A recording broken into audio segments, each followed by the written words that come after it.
নরসিংদী জেলার রায়পুর উপজেলায় চর আড়ালিয়া একটি ইউনিয়ন। এর পাশ ঘেঁষেই আড়িয়ালখা নদী প্রবাহিত। নদীটি চরাঞ্চলে যাতায়াত ও জীবনযাত্রার একটি গুরুত্বপূর্ণ অংশ।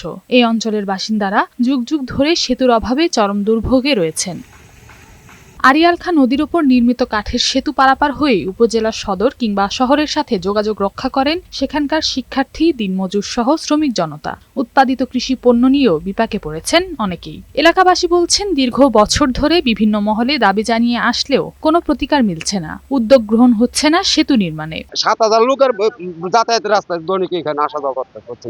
অসহনীয় দুর্যোগের কোনো শেষ নেই। চতুর্দিকে নদী। একটা ব্রিজের জন্য আমাদের এতগুলি লোক, ছাত্র ছাত্রী, শ্রমিক, কৃষক সবাই বলছে। বাংলাদেশের যার সাথে যোগাযোগ করতে হয় নদী পাড়িয়ে যেতে। অসুস্থ রোগী হইলে রাস্তাঘাটের লাগি যাইতে পারে নাই বা গাড়ি ঘোড়ার অসুবিধা।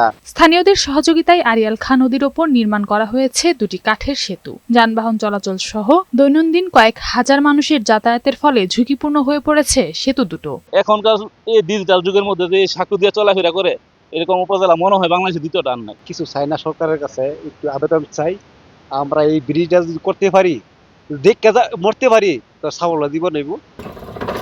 জনগুরুত্বপূর্ণ বিবেচনায় ইতোমধ্যে প্রস্তাবনা মন্ত্রণালয়ে পাঠানো হয়েছে। অনুমোদন হলে টেন্ডার প্রক্রিয়ার মাধ্যমে কাজ শুরু করা হবে বলে জানিয়েছেন এলজিইডির এই কর্মকর্তা। কনক্রিটের ব্রিজ নির্মাণ সম্ভব এবং আমাদের পরিকল্পনা আছে, অতীতেও ছিল।